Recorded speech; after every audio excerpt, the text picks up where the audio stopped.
All right, welcome back to What Are We Talking About? I am super excited today about this episode because this is our first guest on the show. This is one of those conversations that really hits close to home and is also going to be a big win for our community here in like the Branson area. I don't know if I've ever spoken about it on here, but like I'm in Southwest Missouri, so like Springfield, Branson, Joplin. That's kind of like my area. Branson is somewhere we spend a lot of time. Today we're sitting down with Bryce Burtless. He is a husband. He's a dad. He's a local guy who loves this area, and he is someone who's stepping into a huge new season. He and his family. Bryce currently serves in healthcare with Cox Health, but he's about to launch something brand new, a private medical clinic right here in Branson. He's a proud graduate, College of the Ozarks, hard work you, and that work ethic, servant mindset, both of those are a big part of who he is. He is married to my niece, Mackenzie. So if you're wondering, is this nepotism? It is in its finest form. So they've got a cutie little daughter, Gracie, and they've got another little one on the way. So this is a full season of faith, family, and big moves for them. We're going to talk about why he felt called to partner with who he partnered with and open a private clinic, what makes it different from traditional healthcare models, and what this means for families in Branson. And also like what it looks like to take a leap of faith professionally while also raising a young family. Bryce, my friend, welcome to the show. Proud of you, proud of this. I'm excited for this conversation. How's it going? Good, good, good. Thank you for having me. This is good. This is super exciting. Yeah, I'm excited to share what we got going on and what it's gonna look like here in the future. Okay, awesome, awesome. Okay, so like give me an idea of what exactly you guys have going on.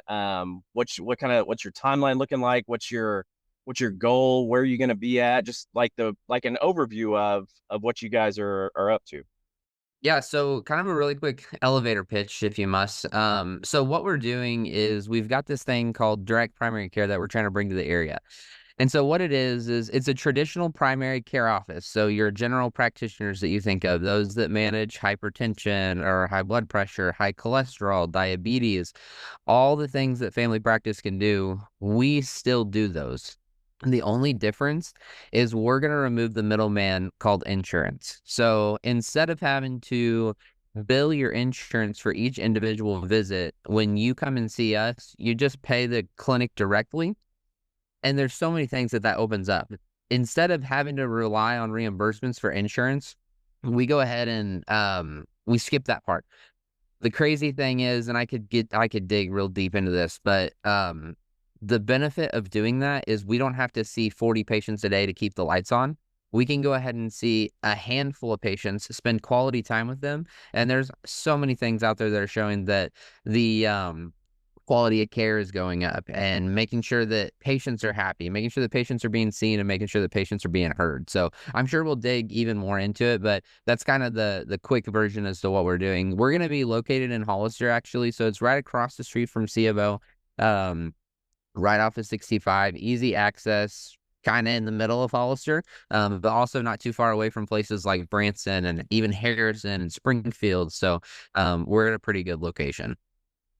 Well, that's awesome. Okay, so let me know like what is your role going to be at this clinic? Who are you partnering with? What is kind of the layout look like on that? Yeah, so I'm fortunate enough, I'm gonna be finishing up nurse practitioner school here in May. So I've been at Missouri State for the last 3 years learning and studying. So I'm gonna be partnering up with Kyle Shepard. He is a Hollister native. He's, lived here in almost his entire life. Him and I met up in the ER where we work now. And so there's an ER physician that's gonna be teaming up with us as our collaborator. And we were all actually kinda how this started is we were sitting in the ER in the middle of the night, and this ER physician comes up and is like, "Hey, guys, have you ever heard of direct primary care?" And we were like, "No, we have no idea what you're talking about." And then we started doing some research and digging and spending time in these direct primary care clinics, and that's when this small little idea at probably 1 o'clock in the morning in the middle of a Branson, Missouri ER turned into this huge, like you said, leap of faith business opportunity that's gonna help the community. That is awesome. And you never, I mean, you've got to keep your eyes open for stuff like that because, like, God works in mysterious ways. You never know, why you had that conversation or who you're going to reach. But this is exciting. Okay. So, like, uh, in the medical field, I feel like that's something that, like you're called to do, right? Like, it's not something that you just kind of, well, I guess I'll apply for this, right? So, like, I Right. feel like every medical professional has like a calling moment. What would you say, like a specific experience or conviction that made you decide that you wanted to go in the medical field and like this is what you wanted to do? Yeah, so, um, growing up, I truly never knew what I wanted to do because I was dead set that I was gonna be an MLB pitcher. Like, going into my high school year, I said, "I'm, throwing 80 now, I better bump this up to 85, 95 nowadays." But going into high school, I had truly had no idea what I wanted to do outside of that. So, my eye-opening moment where I was like, "Man, I wanna get into healthcare and do something like this," was actually, it was my sophomore or junior year. I had a baseball accident, so, ended up colliding with a guy while I was trying to catch a pop fly running down the first baseline. I was looking up. I guess when I play with my tongue out. And so this guy runs into me. I bite through my tongue, and the rest is history. So I ended up in the ER. I had several stitches in my tongue. I was following up with our ear, nose, and throat doctor. I was constantly in the IV infusion clinic because I went 23 days without eating. But I played baseball in Nice. 21, so that tells you how tough I was, right? But Right. yeah, 23 days without eating, so that was constantly having to do the IV infusions, seeing a nutrition team, that way I can go ahead and make sure that I'm still getting the right calorie intakes and everything. So whenever that happened, I went from not knowing anything about the medical field to, oh my gosh, there's so many hands in taking care of one single individual with one single accident. My primary care was a huge opportunity for there because she was getting me referred to all these different places and checking in on me, making sure that I was okay. And it was like, there's more than mom and dad that care about me. So it just showed that just in this small community, there's so many people that lay these hands on others to make sure that, they're getting healed and making sure that they have whatever they're needing to make sure that they can get better. So that was kind of my eye-opening opportunity, was just seeing every different specialty, gosh, I felt like within the hospital. And I was like, you know what? Maybe I do want to help people. So that's kind of what got me on my healthcare journey. Well, that's a good story, and it kind of reminds me of, and this may be out of left field completely, but there was a music video in like the early 2000s by an artist named Kanye West, and it was a music video for the song Through the Wire. Are you familiar with that one at all? No, but I know Kanye West. Okay. So like, yeah, I'm sitting here. I'm like, so Bryce could have either gone into the medical field or been a world-class rapper. I'm glad you decided the No, medical I field. I So still drop the mic. Don't let me don't hate on me. I'll do it. don't front on Bryce's bars. Okay. Oh yeah. Bar for bar, Okay. baby. That's great. All right. So now, we spent some time with you guys recently at a youth night that you and your wife and friends and church put on there in the Branson area. So, like, I know you have, a heart for faith and for the youth and everything in the area. So, how would you say, like, your faith or personal worldview inform the way you view, like, the dignity of the patients who walk through the doors of your guys' clinic? Yeah. First off, shout out to that night. Oh my gosh. Coach Jackson, with the Branson Junior High did Bro, unbelievable to see kids in there worshiping and praising each other and talking each other up and praying for everybody. So, yeah, that was incredible. absolutely But huge night. so so then my Christian worldview as to like, what is this clinic doing? Um, Me and Kyle both, we try and have this heart for everybody. So there's actually a little thing when you're working in the ER called EMTALA. I'm not going to go into like what it stands for, but it essentially means like you take care of whoever walks through your door, no matter if they're paying or not.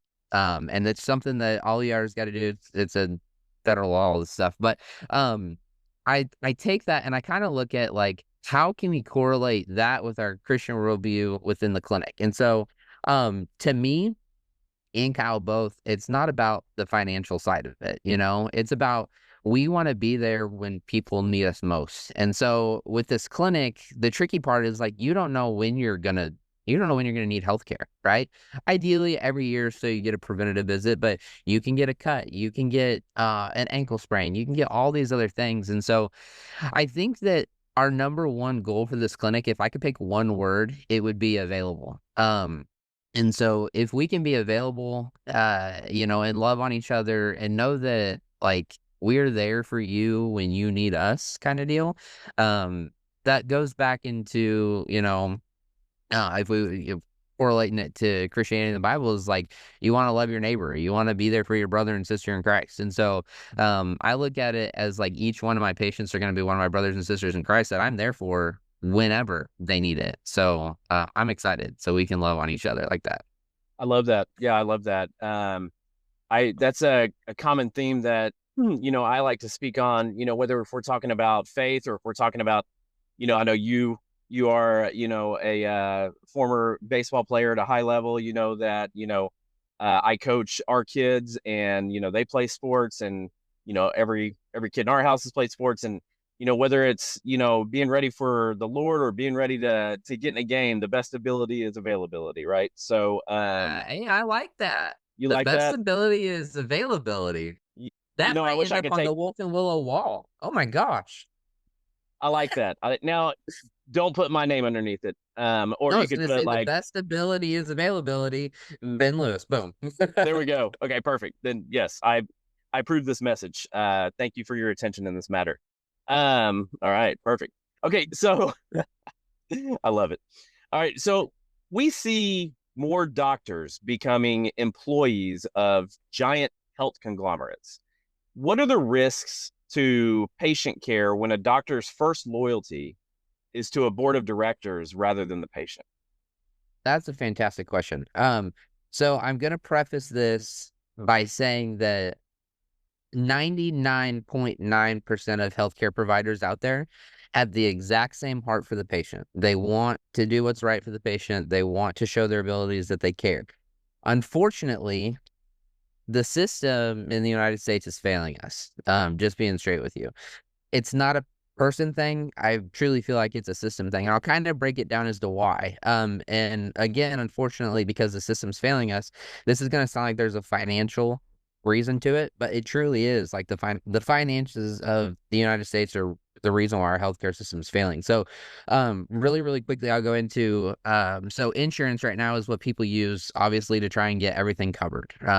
So what that looks like is you come in as a patient, we bill you through your insurance. And so doctors, I kind of like to say they work off of coupons. We call them RVUs. And so that RVU has a unit that you get reimbursed for. So to put this into perspective, in 1990 something, it was like $32, I think, off the top of my head. If you could guess right now, let me know what you think one RVU is worth in today's world.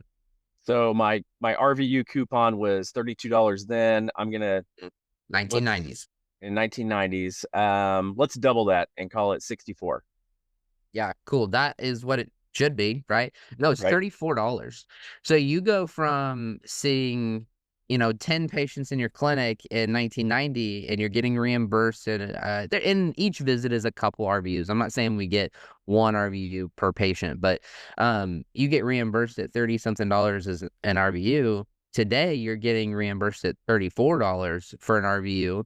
Obviously, inflation has not kept up with that. So what do you have to do to keep the lights on? You got to see more patients. So you Right. just went from seeing, 10 patients a day in the 1990s, and now you're having to see 30 at a minimum to keep the lights on. What can you do in a, 15-minute visit where half of these visits you're keeping up with metrics? It requires a lot of providers in these clinics. Do you smoke? Do you do you do this? Do you do that? How many laps around your house can you walk around? Like, they make us ask some of these most ridiculous questions so we can we're meeting these quality metrics so you can get reimbursement. So I would say in a 15-minute visit, that patient's getting 5 minutes to talk about what their issue is. And know how many times you talk to people about their healthcare stuff. 5 minutes is not enough to even start digging into the issues. So that's the big picture as to why these systems are failing people. I think our thought process is on like, how can direct primary care fix that? And it's truly taking out the insurance part of it. So a lot of people have came to me, well, it looks real good that you're just having people pay the clinic, then you don't have to worry about getting reimbursed. And while, yeah, it is kind of nice that people would just pay the clinic directly, what they don't understand and see is that this is saving them money in the long run. This is saving the clinic from having to chase down insurance. That way they can get paid. This is ultimately, though, opening up so much free time for these patients to truly talk about their issues and get to the root causes to what's going on. And that's just not happening in your traditional fee-for-service insurance practices. Okay, so let me touch back on these RVUs. So you said you guys like have to ask a lot of these questions.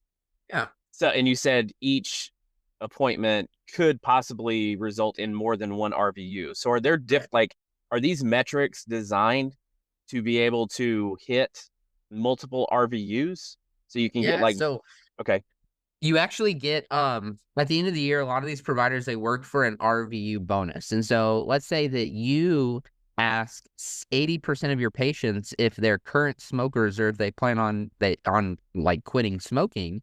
And if you just document that within a chart, they have these big corporations have people do chart audits, and so they'll say, okay, all right, Bryce, you hit 80% of your "Are you smoking?" questions. Here's a $3,000 reimbursement because you were able to get the hospital $20,000 for asking that many patients that.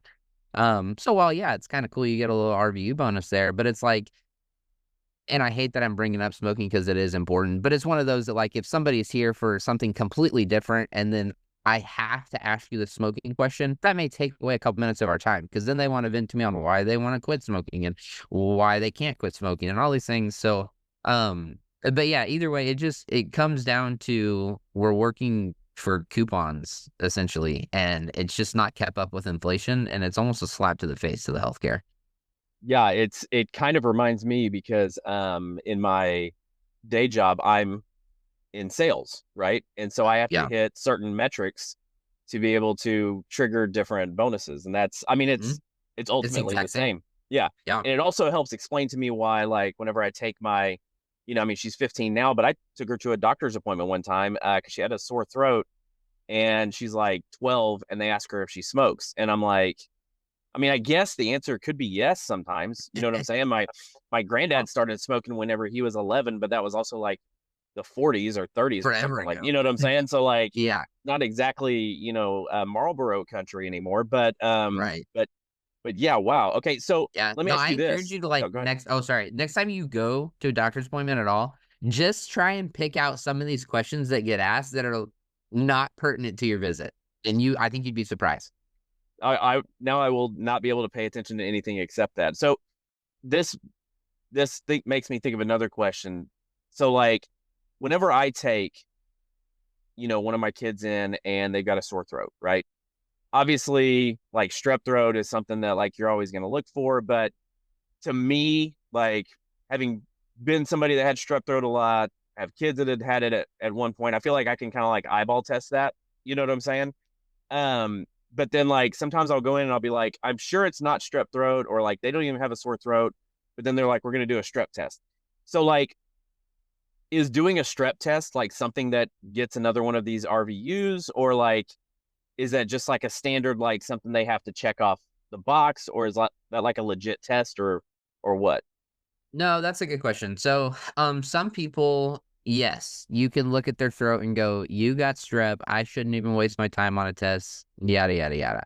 I can't necessarily say that just doing that test boosts your RVUs that you get back, but what does happen, and I guess I forgot to mention this quickly. How RVUs work is it goes on like a acuity of the visit, or I guess like how in depth the visit went. So you can code all of these visits as like a 99212 or 99215.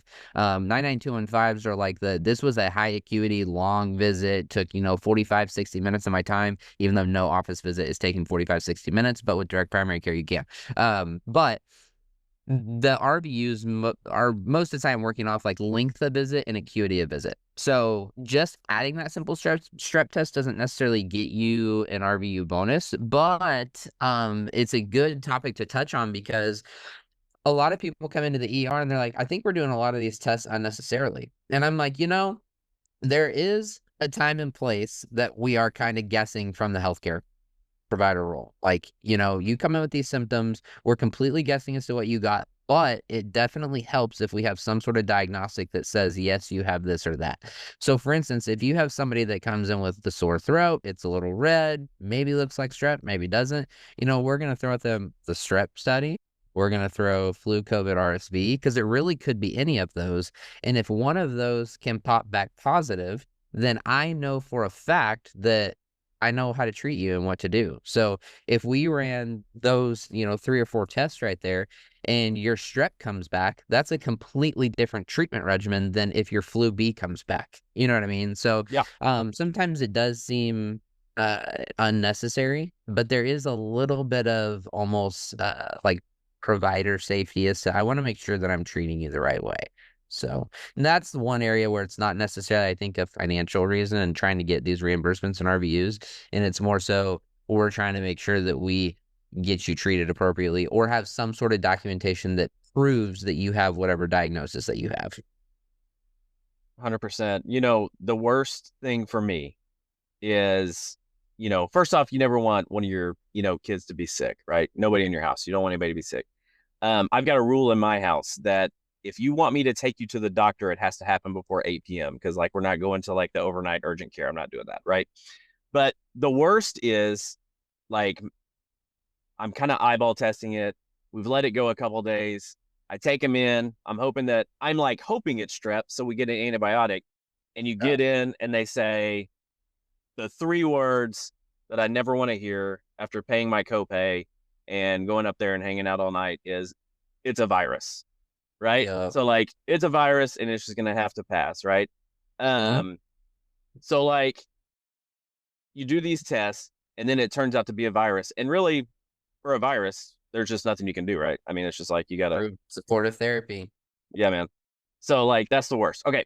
So how does owning your practice allow you to practice medicine according to your conscience in ways a large hospital might not allow? You've touched on the RVUs. So does that mean that you'll be able to avoid some of that, or will you still ask some of those questions? I mean, I'm sure will it be a case by case situation, or? Yeah. Well, I love that you said case by case because that's exactly what we're trying to prove is there is no one shoe fits all in the medical model. You know what I mean? Like these people can come in with the craziest history and these different complaints and all of these different rashes and things that are popping up on them. And it's truly never the same for each individual. So why do I have to then follow all of these same metrics and algorithms for the same model, but for different people? So our goal here is let's individualize care. I don't want to waste your time asking you 40 different questions that are not pertinent to you and your visit at that time. I want to make sure that we're getting to the root causes of why you're there and why you're even coming to see me. And so I think that if we do it, since we branched out on our own to do something like this, we have the freedom to then set this up exactly how we want to. So some of those, or I would say a lot of those metric questions are important, but are they important at every single visit for 15 minutes before you even get to the problem as to why they're there? No. And so I think that if we can just find a way that we're getting rid of all of these barriers and red tape from large corporations and these systems that just want to drill people and get their reimbursement of money, and we can just actually care for people, I think the quality of care will just shoot through the roof. And honestly, it's being proven in these direct primary cares where you can spend quality time with these patients and not necessarily just worry about following whatever the system wants you to follow to treat them and what we're going to treat them how insurance wants us to treat them, then the quality of care is going up and people are happier. I will never forget, I walked into this first direct primary care clinic in one of my rotations and the front office lady was smiling, my provider was smiling, the patients are laughing coming through the door. I'm almost is this healthcare? Like, am I in the right place? We actually treat healthcare needs here. And they were like, yeah, dude, this is direct primary care. It's awesome. Everybody's happy. We get to treat the patients. We're not overloaded with all of these paperworks and things that we've got to do from a provider side. And it was incredible to see. I can't wait to be a part of something like it. Yeah, it sounds like a real paradigm shift as far as that goes. So that's gonna be fun for you guys. I know. Um, so okay, so direct care is gonna eliminate the need for insurance. Like obviously, like people still have to carry insurance or you get like penalized on your taxes or whatever. But like healthcare costs are a massive burden, really, for American families. How is your clinic innovating to make quality care more affordable or transparent? Like, what is your pricing model going to be? Have you guys discussed that yet? Or like, is it like a membership or like, how does that work? Yeah, so you can think of it like you're paying insurance, but what it is it's a membership model where you pay monthly directly to the clinic. So we've got you pay insurance every month, right? And I'll use personal numbers. I'm not even scared to say it. So for instance, we pay $550 a month for our health insurance, right? Compare it to a direct primary care where you're going to pay our pricing right now at $65 a month for an individual, right? So you look at 550 compared to $65 a month, that alone in savings is unreal, right? And then you got people who are like, well, you can't do everything in a primary care clinic, and you're not wrong. But I can tell you if I spend more time with you, I can do a heck of a lot more than they can do in a 15-minute exam. So while we're getting rid of the insurance model for primary care, there is still a need for insurance. And I'm going to say this, I saw this from another direct primary care physician. He said, you don't use your insurance to get your brakes changed and your wheel or your tires rotated and your oil changed. And I was like, you know what? That's a good thought. It's like, why are we doing this in healthcare? Preventative medicine should be just that, is to prevent you from having to go to the ER and have this major surgery and, having to go through the hospitalization and rehab. So, the goal here is, or our model that we want to follow is, let's get you some sort of catastrophic insurance that is obviously going to be significantly less a month with a little bit higher deductible that you'll pay. So for instance, if we look at real numbers, I did last year we had our $550 a month, and then we had 3 hospital visits, or like an outpatient primary care visit. And so between the 3 of us, my wife, me, and my child, that cost us about $7,000 a year.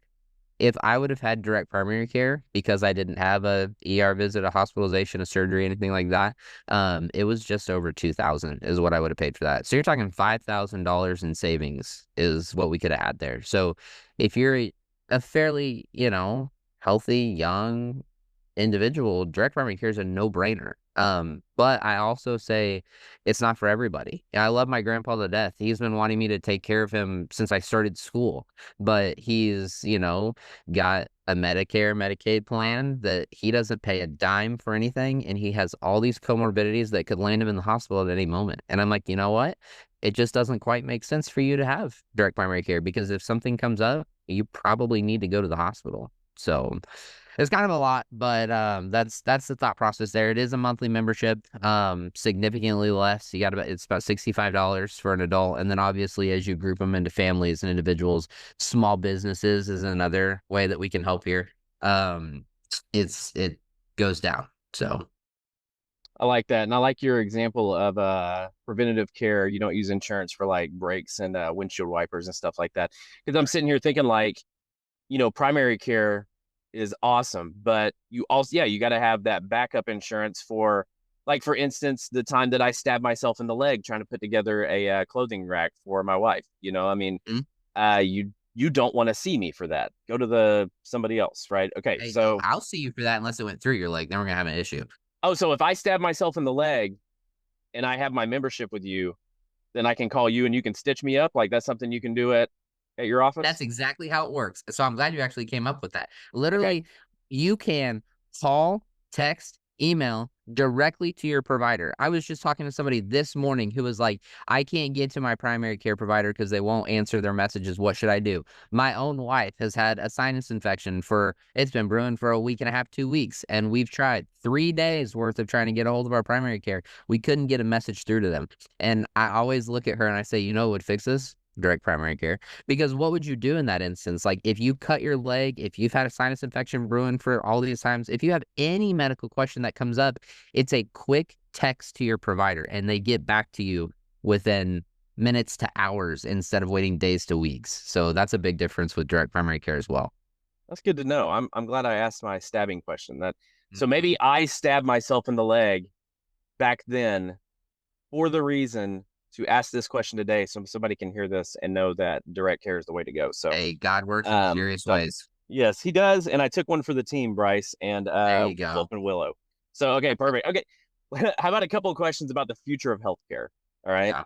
So if you could prescribe, okay, you could prescribe one major change to the American healthcare system to make it more aligned with like conservative values and more along the lines of doing what's best for the patient as opposed to doing what's best for, the bottom line. What do you think that would be? Oh man, good question. If I could prescribe one thing, I truly think that it would be let's get rid of the red tape of insurance. Yeah. Like I said, 99.9% of these providers and healthcare systems want to help people. That's why they get into this. But if you were to ask me what doesn't allow you to take care of people, boom, it's that right there. Yep. These big insurance companies that a lot of people rely on because it's just felt normal in the United States for decades. I really think that it hinders a lot of people care. I can't prescribe certain medications in the clinic because, insurance isn't going to cover that. Or I can't get an MRI on somebody's back that's been hurting for years, and who now has pain shooting down their leg. Because insurance wants us to do 6 weeks of physical therapy. I've seen kids that are having to be shipped to different hospitals because insurance probably not going to cover that. Or the biggest one, like I said, is the MRI. I can't get an MRI on my back because insurance isn't going to cover that. And so I'm tired, and Kyle and I are tired of seeing all these patients come into the ER who, because we talked about the EMTALA thing earlier, like we see you no matter if you can pay or not. We get tired of seeing these beds used for patients who could truly be treated outpatient if we could get rid of the insurance burden of I can't do this for you, or a provider saying I don't have time to see you, go to the ER. So if I could get rid of anything, I think it would be that. I like it. So, being a medical student still right now, and like you've gone through a lot of school, we've been, in your life through most of that. And it's very impressive to see, the hard work that you've done to go through school also while you were playing baseball, also while you were marrying my niece, and, having your guys' first child. And now you've got number 2 on the way, which we don't know if it's a boy or a girl yet, do we? Tuesday, we find out at Reveals Ultrasound because it's cheaper. There we go. Okay, so if you were going to guess as a medical professional, is that something that you feel comfortable doing today? What do you mean by guessing as a medical? Like, are you like guess if it's a boy or girl? Yeah. Oh yeah. I'm confident that we're having a boy. I just know it. There we go. Yep. We slapped an ultrasound on there in the ER actually. And I'm 99.9% sure it's a boy. So I'm gonna be having a kid that's hitting 400-foot home runs before I know it. There we go. Bombs. Nothing but dingers, as some of the kids used to say on Birdie's team. Okay. Dingers for days. Yeah. Right. So, like, what advice would you give to a young medical student today? Like somebody that's just starting out? Oh my gosh. Push through it. Persevere. I will tell you probably one of the hardest things going through, and gosh, I'm not even in med school, so I can't imagine what med school would be like, but just from an NP perspective of working full time, being in a clinic where you're not getting paid for, you're there, for your education and learning, trying to be a dad, try to be a good husband. It's a lot.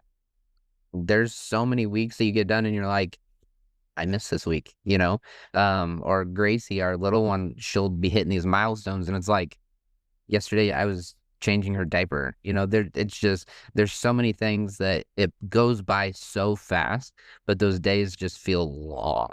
But I think if you understand that you're doing this for a reason and you're doing it for a purpose to love on others and making sure that people get the healthcare that they're supposed to have, it 100% makes it worth it in the end. So persevere, push through. The nights are long. It's not easy, but in the end, it's worth it.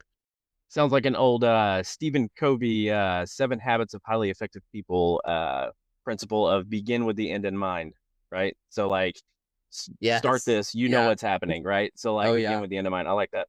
Okay, so last question. Well, maybe last question. 10 years from now, what does success look like for Bryce and Kyle and Wolf and Willow? Yeah. Man, 10 years from now, success looks like a community that looks up and looks forward to coming to see us in the clinic. I think it would be so cool if we can create this small little community that we've got that's growing. My goodness, it's growing. If we can take this community and, what are your healthcare needs? What can be done to help you? And people will turn and say, go see Bryce and Kyle at Wolf and Willow. We've got one of our buddies now, super good dude. And anytime you're like, where can I go? His name gets brought up, So I think in 10 years, if I can just be that person for these people in the community that trusts and is willing to lean on, develop a clinic that's got a good culture to where people are excited to go there and want to go there and will refer people to come see us. I think that looks like success. Kyle and I have no idea what this could lead to. We talk about this numerous times throughout the week. Like, we could do this and we could go under, we could fail, and it could be just the biggest mistake that we've ever made. However, we could do this and we could really impact and change the people's lives. So I think that in 10 years, if we've got people who trust, lean on us, utilize us when they need us, that's what success would look like to us. Awesome. Well, Bryce, man, I appreciate you coming on today and kind of giving us information. I mean, I feel like this is all good stuff. Like, there's a lot of stuff that I didn't know about this, and so that's why I ask questions like I'm just somebody that doesn't know because I don't know, right? So hopefully a lot of people learned some stuff today. I will say, for those of you that may not know it, Bryce, we live in Kansas City Chiefs country. I am not a Chiefs fan. I'm a Falcons fan, so like I'm sad all the time. But Bryce is a Raiders fan, but please do not hold that against him, because in Tola says that he won't hold anything against you either, right? So now what's Kyle? The nicest Raiders fan you'll ever meet. Yes. He's never like yelled at anybody, and I've never seen him paint his face black. So that's right. But Gracie was wearing a Raiders t-shirt at Use Night the other night, but everybody still loved on her. So yeah. All right. Well, Ben, this was awesome. Thank you so much for having me. I'm glad that we were able to answer questions. Obviously, for anybody listening out there, you can follow our Facebook page, Wolf and Willow Direct Care. Our goal right now is to start educating the community as to what direct primary is, really an older model of care that's coming back. So follow us on our page. You can get all the updates on the clinic. We're hoping to start making some changes there the next few months. And then hopefully we'll have a set date as to when we're open before too long. But this was fun. Thanks for having me. Yes, sir. Hey, we'll have to do like a catch up in like in a couple of years to see like how it's going and stuff like that. Oh, yeah. And maybe we'll make you a regular guest with a medical minute, right? But obviously, I'm so long-winded, it'll be more than a minute. I know you are the same way. So medical hour. The medical hour. All right, man. Bryce, have a good one. Everybody, thank you for checking this episode out today. If you like it, share it, like it, subscribe, get more content like this. We appreciate it. That's how we keep the lights on. And until next time, we will talk again.